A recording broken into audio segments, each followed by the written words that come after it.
우리가 지난 시간에는 두 가지 것을 살펴보았습니다. 하나는 믿음의 성장 단계를 통해서 아브라함이 가진 믿음이 무엇인지를 살펴보았고요.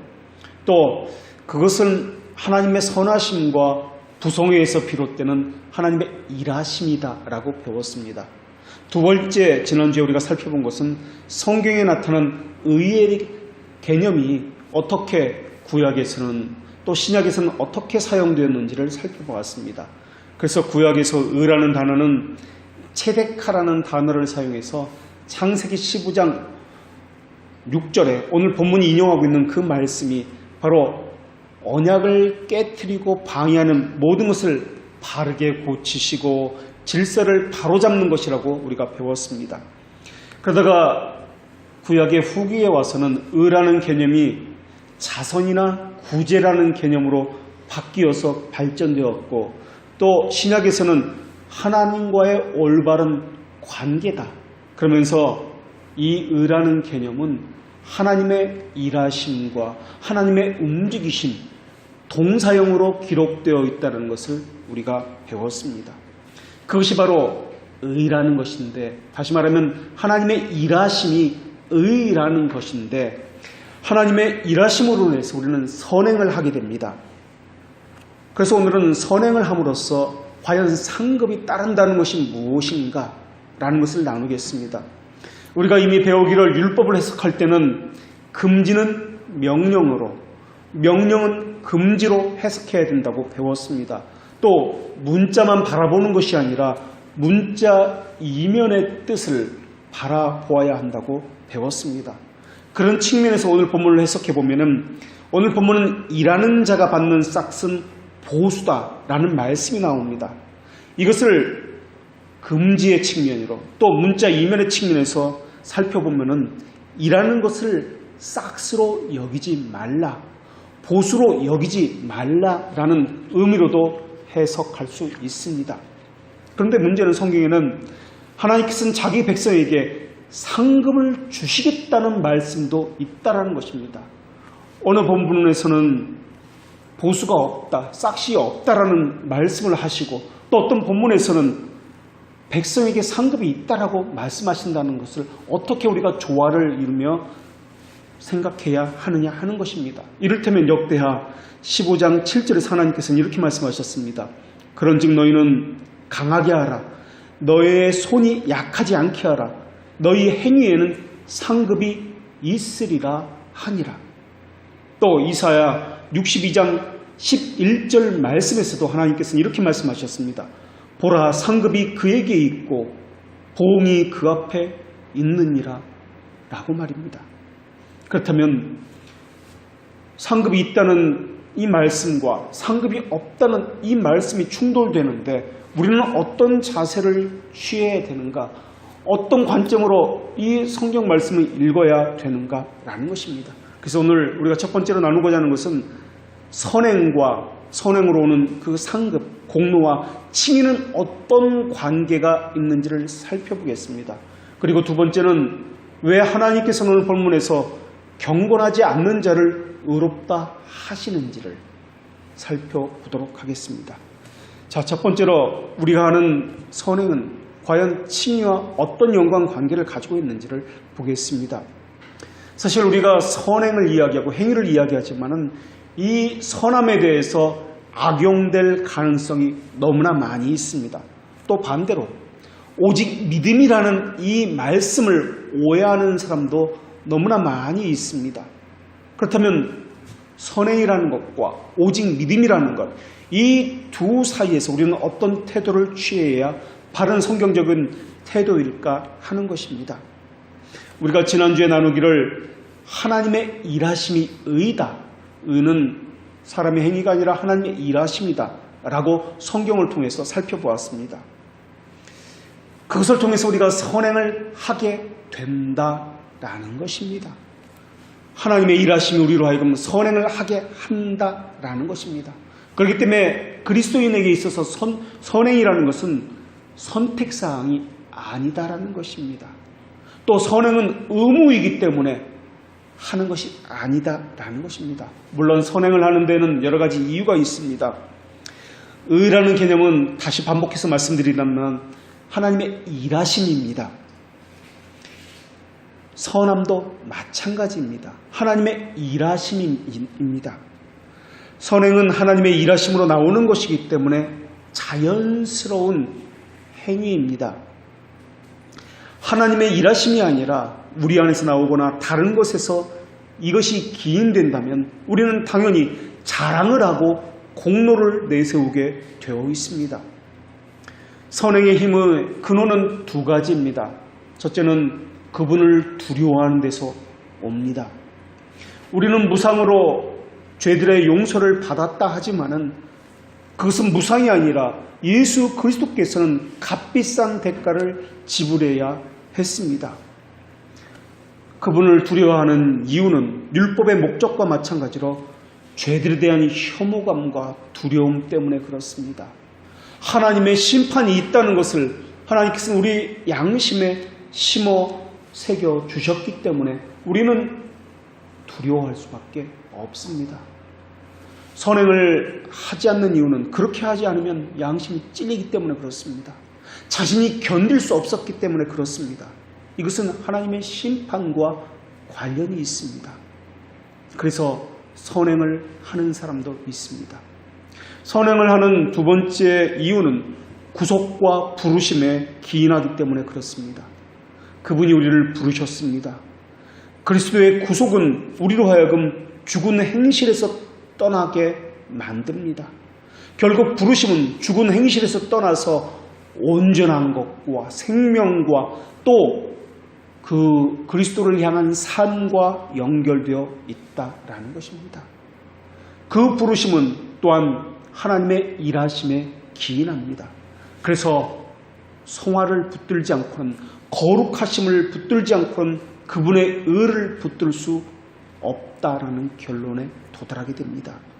하나님은 고린도전서 1장 30절을 통해서 그리스도는 우리의 의로움과 거룩함과 구속함이 되셨다라고 말씀하셨습니다.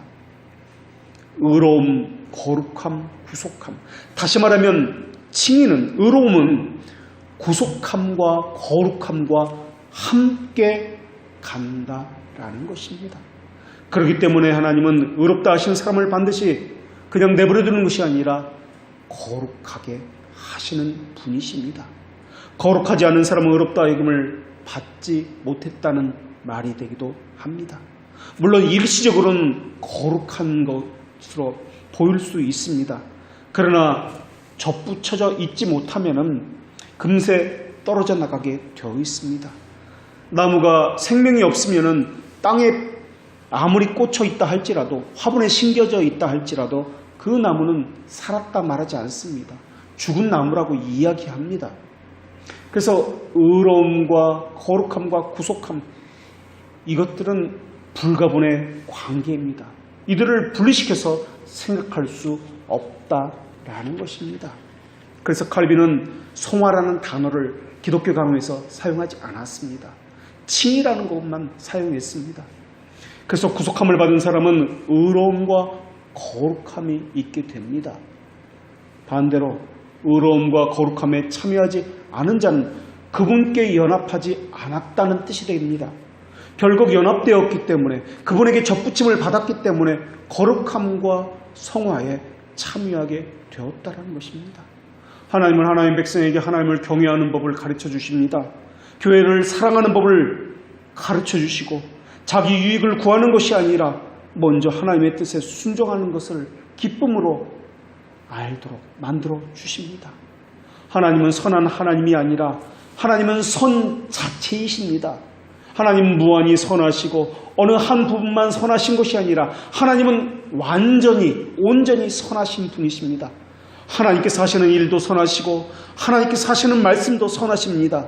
우리가 아버지라 부르는 것은 하나님의 선하심에 대해서 고백하는 말이며 우리가 믿음이 있다고 없다고 말하는 것도 하나님의 선하심에 대해서 얼마만큼 신뢰하느냐에 따라서 믿음이 있다 없다라고 우리가 느끼고 있는 것입니다. 하나님은 행하시는 것에 있어서도 선하십니다. 하나님은 행하시는 방식에 있어서도 선하십니다.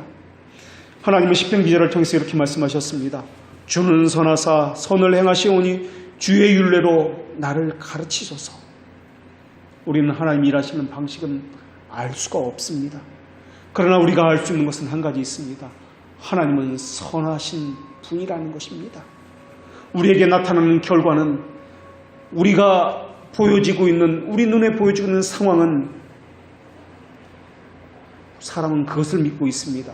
그러나 우리가 믿는 것은 그 결과와 상황을 믿는 것이 아니라 하나님은 우리에게 어떤 분인가를 믿고 있는 것입니다.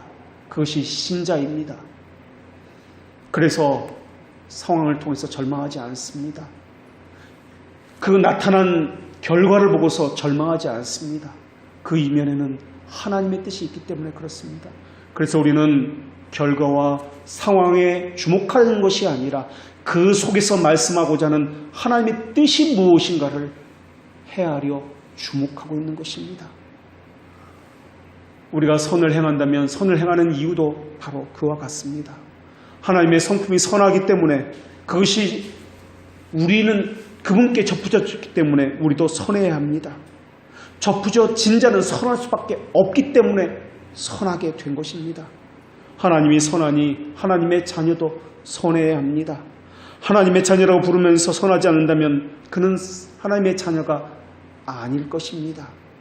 우리 주님도 두루 다니시면서 선을 행하셨습니다. 심지어 죽기까지 선하심으로 저들의 죄를 용서하여 주십시오라고 간구하셨습니다. 하나님의 자녀는 선하심만이 아니라 하나님이 가지신 도덕적 속성에서도 모두 동일한 종류의 것을 가졌습니다. 그래서 우리는 그것을 공유적 속성이라고 이야기합니다. 하나님이 거룩하시기 때문에 하나님의 자녀도 거룩해야 하고, 하나님이 지혜를 지니셨기 때문에 하나님의 자녀도 지혜를 지녔고, 그분이 진리이기 때문에 하나님의 자녀도 진리를 가졌습니다. 그런데 문제는 우리가 배우기를 무엇이 되었다라고 배우지 않았다는 사실입니다. 칭이라는 것은 무엇이 되었다라는 것이 아니라 그저 여겨졌다라는 말입니다. 아무것도 성품적으로 변한 것이 없지만 여전히 그대로 있지만 하나님께서는 의롭다라고 여기신다라는 것입니다. 그런데 하나님의 은혜는 칭하고 여기시는 것만으로 그치는 것이 아니라 하나님의 자녀를 선하게 만드시고 영화롭게 하는 데까지 우리를 견인해 가신다라는 것입니다. 그래서 선한 사람은 쌓은 선에서 선을 내고 악한 사람은 그 악한 것에서 악한 열매를 맺게 되는 것입니다. 우리가 선을 행하려고 애쓰는 것은 내가 애쓰는 것이 아니라 하나님의 자녀이기 때문에 우리 안에서 일하시는 하나님의 일하심의 결과입니다. 선을 행하다가 낙심치 않는 것도 우리 안에서 일하시는 하나님의 일하심의 결과입니다.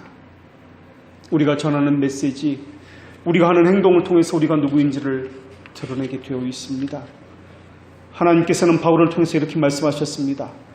범사에 내 자신이 선한 일에 본을 보이라. 또 우리 주님도 이렇게 말씀하셨습니다. 이같이 너희 빛이 사람 앞에 비치게 하여 그들로 너의 착한 행실을 보고 하늘에 계신 너희 아버지께 영광을 돌리게 하라 라고 말입니다. 하나님은 하나님의 자녀에게 하나님의 선하신 성품을 집어넣으셔서 착한 일을 하게 하시는 분이십니다.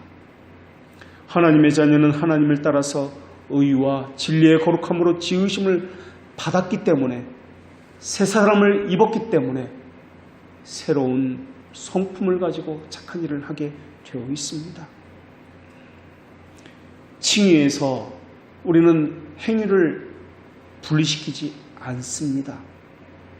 신앙이라는 것은 믿는 바와 고백하는 삶으로 이루어졌습니다.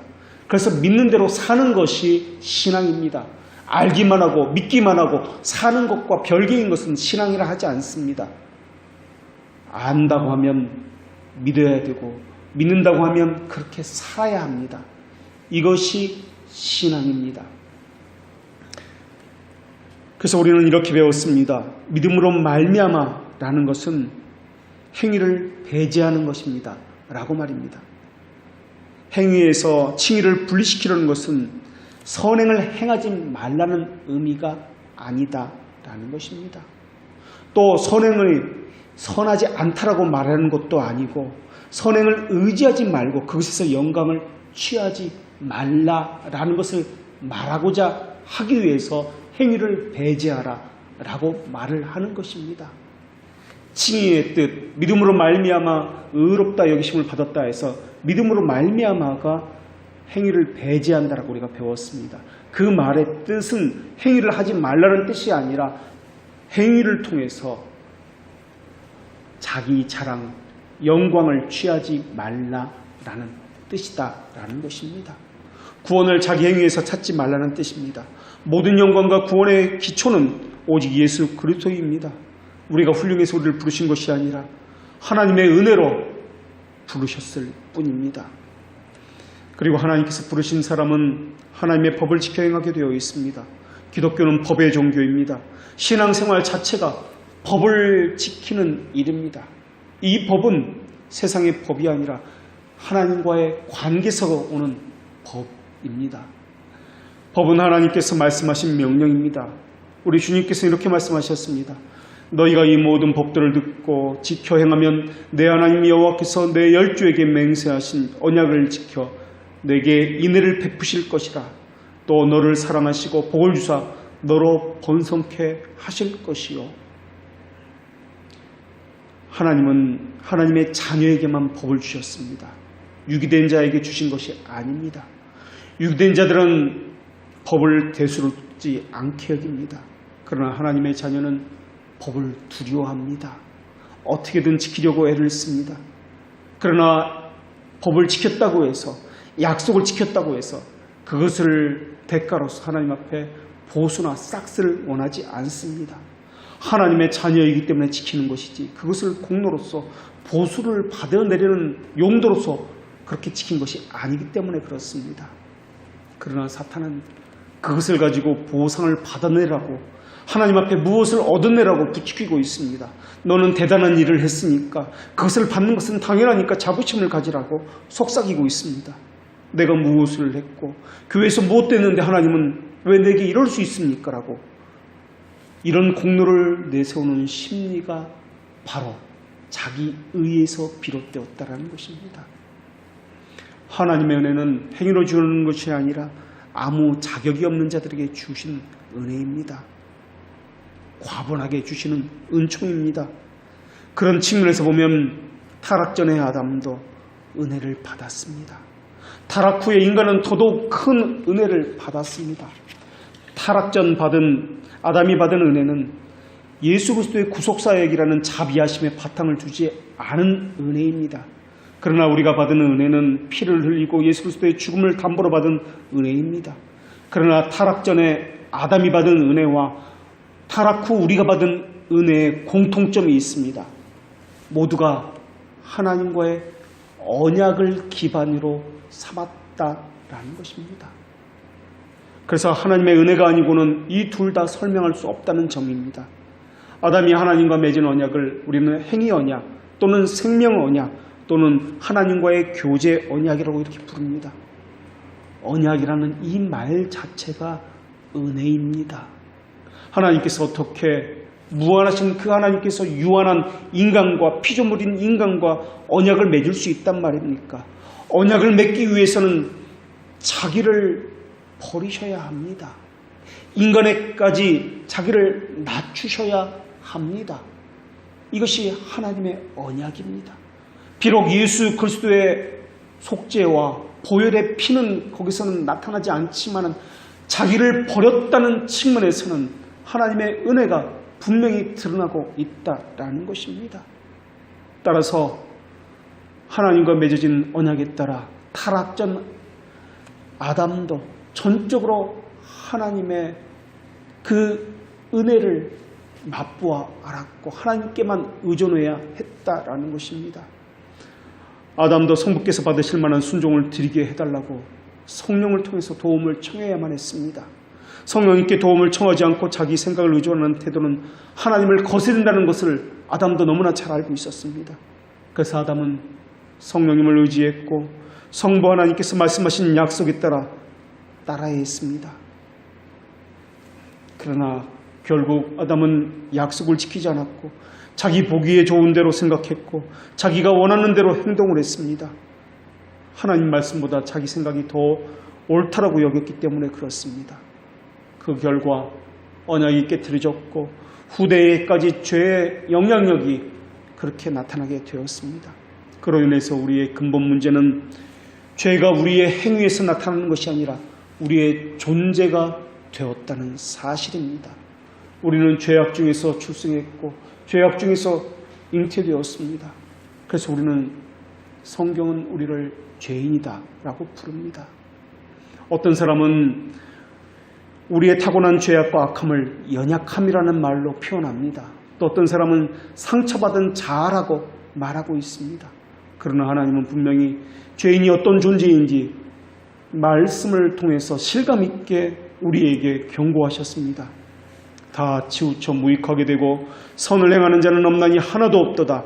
그들의 목구멍은 열린 무덤이요 그 혀로는 속임을 일삼으며 그 입술에는 독사의 독이 있고 그 입에는 저주와 악독이 가득하고 그 말은 피에 흘리는데 빠른지라.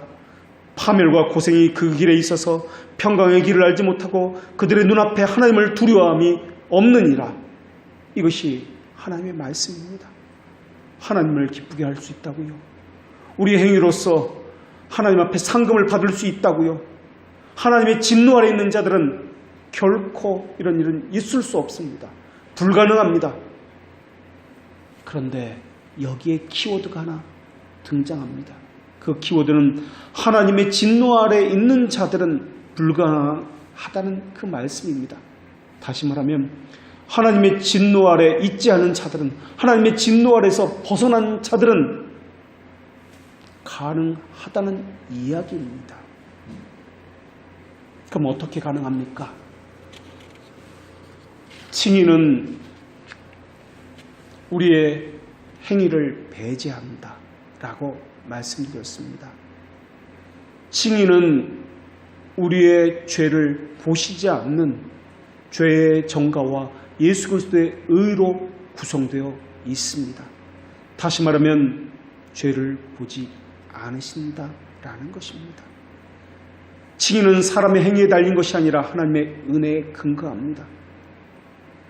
그것처럼 선함도 하나님의 은혜에 근거하기 때문에 죄를 보시지 않는 그분의 은혜에 의해서 우리의 행위와 선함을 보셔서 기쁘게 받아주신다는 것입니다.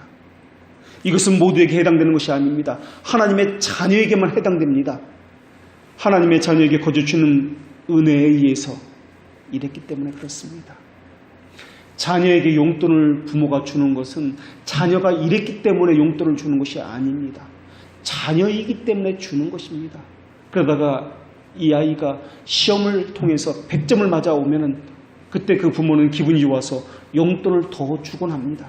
그때 주는 용돈도 일을 했기 때문에 주는 것이 아니라 자녀이기 때문에 주는 것입니다.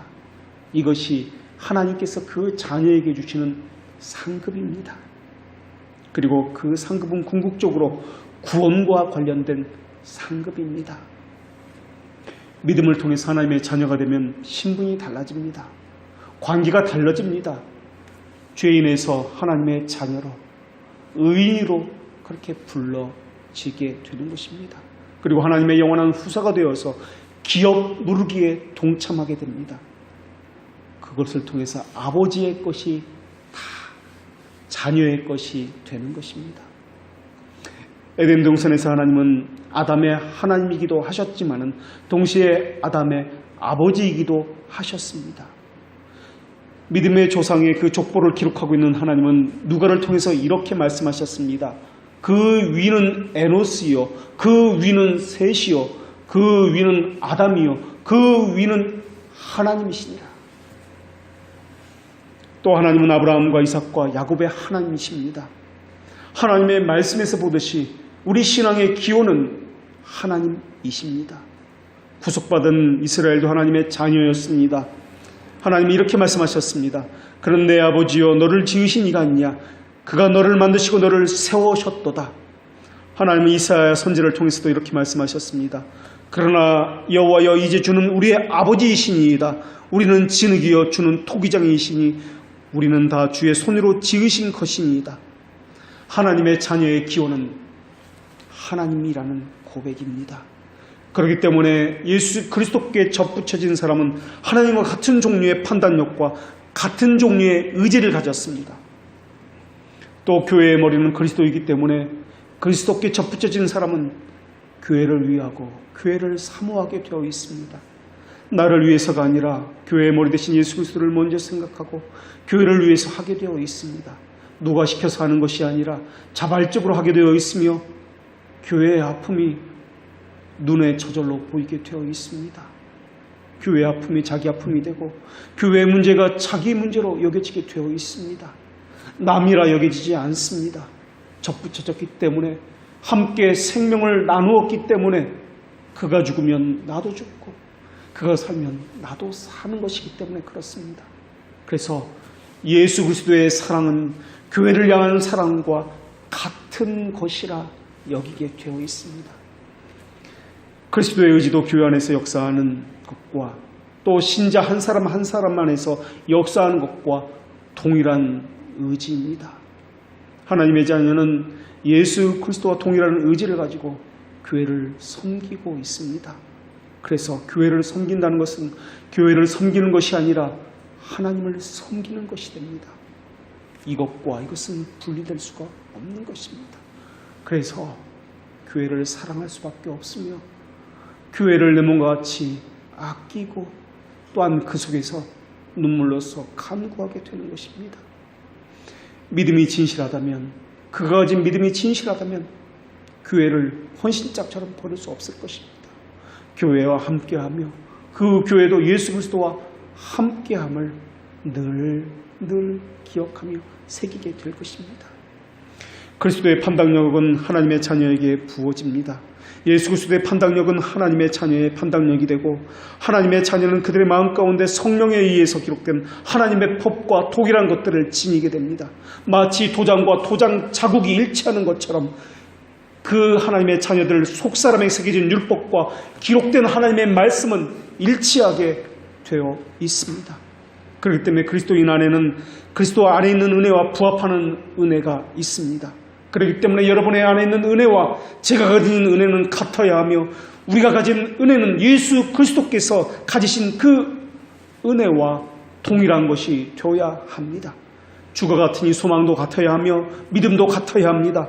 주님이 내신 열정과 우리가 내는 열정도 같은 종류여야 하며 의의 태양이신 그리스도가 바라는 빛과 우리가 바라는 빛도 같은 종류의 빛이어야 합니다.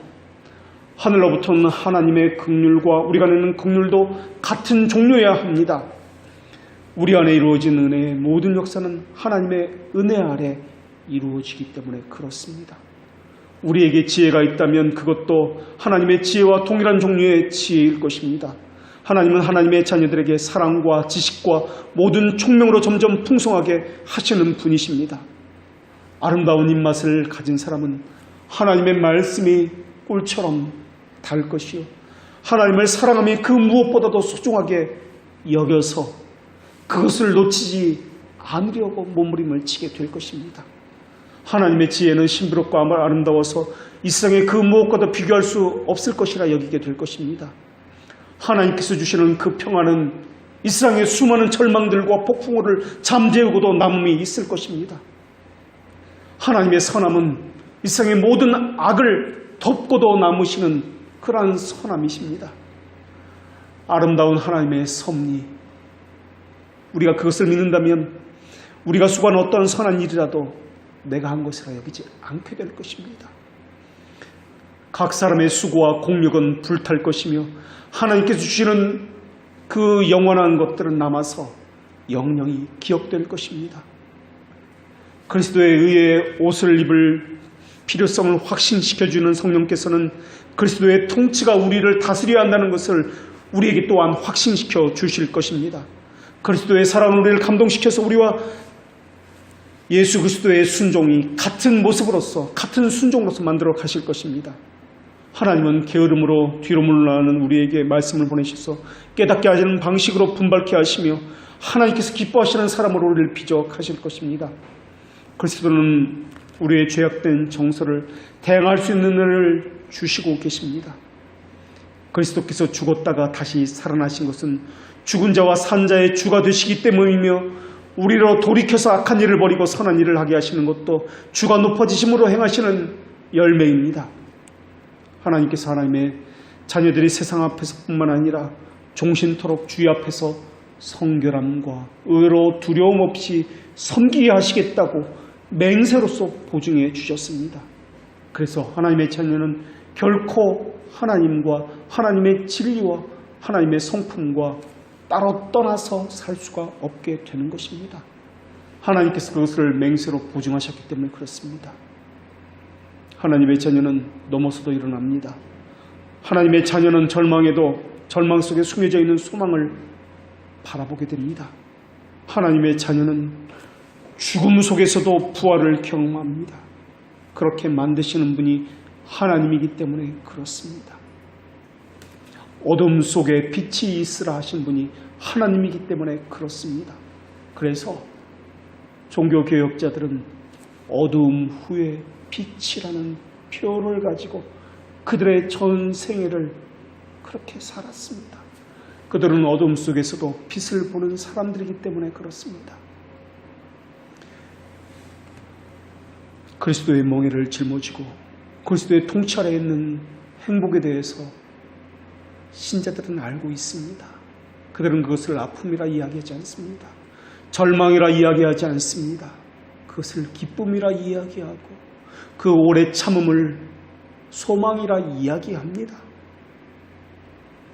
하나님의 긍휼을 간직할 수 있는 사람은 자기 편리한 대로 선택하는 사람이 아니라 하나님의 거룩하신 이름을 위해서 자기를 부인하고 순종하는 사람입니다. 우리는 약합니다. 약하지만 우리는 그리스도의 것입니다. 그리스도는 그렇기 때문에 강합니다. 그렇기 때문에 우리도 그리스도께 속한 이상 강합니다. 타락으로 우리의 영성은 일그러졌습니다. 그러나 우리는 여전히 하나님의 형상을 지니고 있습니다. 그리고 하나님께 접붙여진 사람은 새로운 피조물로 새로운 형상을 입었기 때문에 우리 안에는 하나님의 형상이 있습니다. 이렇게 약하고 부족하지만 하나님의 자녀이기 때문에 하나님은 그 자녀 속에서 결점보다는 하나님과 더 닮은 그것을 귀하게 여기시는 분이십니다. 그러나 사탄은 오늘날도 마치 주님에게 만일 네가 하나님의 아들이라면이라고 의심을 불어넣었던 것처럼 계속해서 의심과 절망을 우리에게 불어넣고 있습니다. 사탄은 하나님의 은혜가 없다는 것을 계속해서 속삭이고 있습니다. 하나님은 너를 버리실 거야. 아니 버리셨어라고 그렇게 거짓말로 이야기하고 있습니다. 하나님의 자녀가 아니다라고 속삭였던 것은 어제 오늘의 일이 아니었습니다. 사탄은 매일 그것을 연구하고 있습니다. 하나님의 자녀에게 베풀어 주신 은혜가 없는 것처럼 그렇게 생각하도록 하나님에 대한 오해와 의심을 불어넣도록 그렇게 말입니다. 그래서 하나님을 믿지 못하게 하고 절망 가운데 사람을 의지하게 하고 하나님과 우리 사이를 이간질하고 있습니다. 하나님을 믿지 못하게 하는 것은 사탄은 대초부터 해온 일입니다. 그러나 하나님은 오늘 본문을 통해서 뭐라고 말씀하셨습니까? 이를 아니할지라도 경건하지 아니한 자를 의롭다 하시는 이를 믿는 자에게는 그의 믿음을 의로 여기신다 라고 말입니다. 우리는 경건하지 않으나 의롭다 하심을 받았기에 경건하다는 평가를 받았습니다. 아브라함은 경건할 때 부르심을 받은 것이 아닙니다. 경건하지 아니할 때 부르심을 받았고 경건하다 일컬음을 받았습니다. 하나님께서 우리를 기뻐 받으시는 이유는 우리가 무엇을 했기 때문이 아니라 오직 하나님께서 부르셨고 하나님께서 자비하시기 때문에 그렇습니다. 우리가 행하는 것들은 삐뚤빼뚤한 글씨와 그림일 수밖에 없습니다. 그러나 아버지는 하나님을 향한 사랑을 고백하는 그 삐뚤삐뚤한 글씨와 그림을 보고서 기쁘게 받아주시는 분이십니다. 왜냐하면 그 아이가 그 부모의 자녀이기 때문에 그렇습니다. 그러나 아무리 그 사람이 자녀라 할지라도 선행은 자기가 만들어낸 것을 선행이라 말하지 않습니다. 신앙 고백서에서 고백하는 선행은 하나님께서 단지 그의 거룩하신 말씀으로 명령하신 것들만으로 이루어진다라고 고백하고 있습니다. 성경에 보증 없이 맹목적인 열심에 의한 것이나 선의를 가장해서 사람들에 의해서 고안된 것은 선행이다라고 말하지 않는다는 것입니다. 이것은 하나님을 섬기기 위한 우리의 열심이니 보라 라고 하면서 예배를 고안하고 교회에서 수많은 프로그램을 돌린다고 해서 그것은 선행이 아니다라는 것입니다. 우리 주님은 요한복음 16장에서 이렇게 말씀하셨습니다. 사람들이 너희를 출교할 뿐만 아니라 때가 이르면 너희를 죽이는 자가 생각하기를 이것은 하나님을 섬기는 일이라 할 것이라. 중세 때 십자군 운동이 그러했습니다. 이것이 하나님의 뜻이다. 데오스 불투라고 하면서 그렇게 부추겼습니다. 오늘날 무직 가운데 교회에 순종하는 것을 믿음이라고 여기는 사람들이 너무나 많이 있습니다. 예수 그리스도께 접붙여진 사람은 자신이 행하는 선행을 통해서 자신이 하나님의 자녀인 것을 확인하게 됩니다. 그 안에서 기쁨이 솟아나고 구원의 확신이 견고하게 되어져서 교회의 덕을 세우고 대적들의 입을 막고 하나님께 영광을 돌리게 됩니다.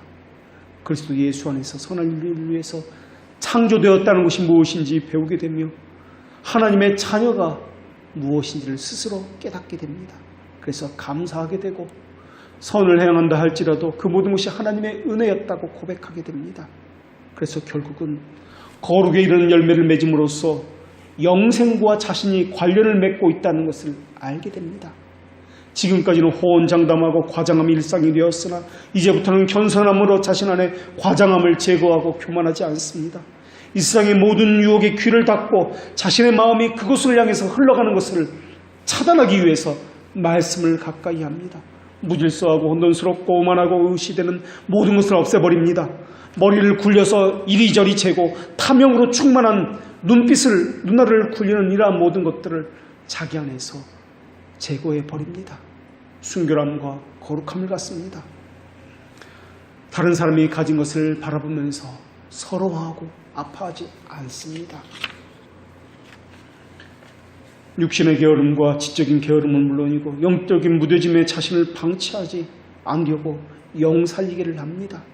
그것조차 느끼지 못하고 그저 평안하다고 생각하면서 자기 자신에 대한 성찰과 비판 없이 살던 것을 버리고 죄에 죽이는 삶을 살게 됩니다. 그래서 신자의 삶은 회개의 삶인데 회개의 삶은 죄 죽이와 영 살기라고 우리가 배웠습니다. 하나님의 뜻을 분별하는 데 있어서는 늘 조심스럽고 항상 조언을 구하며 말씀에 순종함으로 그분의 뜻대로 살기를 기뻐합니다. 우리의 삶은 나를 위한 삶이 아니라 교회를 위한 삶이라는 것을 알고 또한 오직 교회 머리 대신 예수 그리스도를 자랑하는 삶이라는 것을 알고 있습니다. 마치 독방에 갇힌 것처럼 항상 말씀을 가지고 자신을 대면하며 무엇과 하나님과 대면하는 시간을 즐겨갔습니다. 부끄러운 방식으로 살기보다는 떳떳하고 말씀이 요구하는 방식으로 살아갑니다. 자발적인 복종을 하나 겸손한 권위를 갖습니다. 거룩의 옷을 입고 청결한 믿음을 소유하려고 합니다. 자신을 절제할 줄 알고 오래 참음으로 아버지 하나님이 나의 아버지 되심을 그렇게 믿습니다. 상황과 사람을 믿는 것이 아니라 믿음에 관한 소망을 유지하는 법을 배워서 늘 하나님만을 바라봅니다. 완전한 사람은 있을 수 없으나 그런 사람을 되기를 구하며 기도하며 완전함을 추구하는 것이 아니라 하나님 앞에서의 삶을 추구합니다. 그러나 중생하지 못한 자의 삶은 아무리 선을 행한다 할지라도 하나님 앞에 가증스러운 일이 될 것입니다. 그러나 신자의 삶은 아무리 부족한 선을 행한다 할지라도 하나님에게는 기뻐 받으시는 용납하심이 될 것입니다. 그리고 그 선은 예수 그리스도의 영으로부터 나오는 것이기 때문에 하나님께서 기뻐 받으실 것입니다. 또 신자가 선을 행하려면 우리가 이미 받은 은혜 이외에도 우리 안에서 역사하시는 기쁘신 뜻을 위해서 우리로 하여금 소원을 두고 행하시는 바로 그 성령님의 실제적인 감화가 필요하다는 것도 알고 있습니다.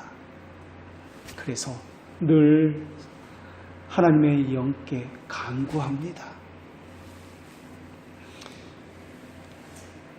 신자는 자신 안에 있는 하나님의 은혜를 힘써 부릴 듯 일게 해야 합니다. 그러나 우리의 선행과 장차 있을 영광과는 너무나 큰 차이가 있습니다. 우리와 하나님 사이에도 무한한 거리가 있습니다. 우리는 우리의 선행으로 하나님 앞에 붙을 수가 없습니다. 우리가 수많은 선행을 한다 할지라도 우리가 범한 죄의 값을 다 갚을 수 있는 것도 아닙니다. 단지 선행을 할 수 있는 것도 하나님의 은혜입니다. 선행을 했다면 그것은 성령님으로 말미암아서지 우리로 말미암은 것은 아닙니다. 그럼에도 불구하고 우리의 선행을 용납하시는 그분을 우리는 마땅히 찬양해야 할 것입니다. 비록 우리가 연약성과 불완전성을 가지고 있지만은 하나님께서는 그것을 기뻐 받으시는 분이십니다. 하나님은 우리의 아버지시기 때문에 그렇습니다. 그래서 그 아버지는 경건하지 아니한 자를 경건하다고 의롭다고 말씀해 주시는 분이십니다. 이것이 하나님의 전적인 은혜입니다. 기도하겠습니다.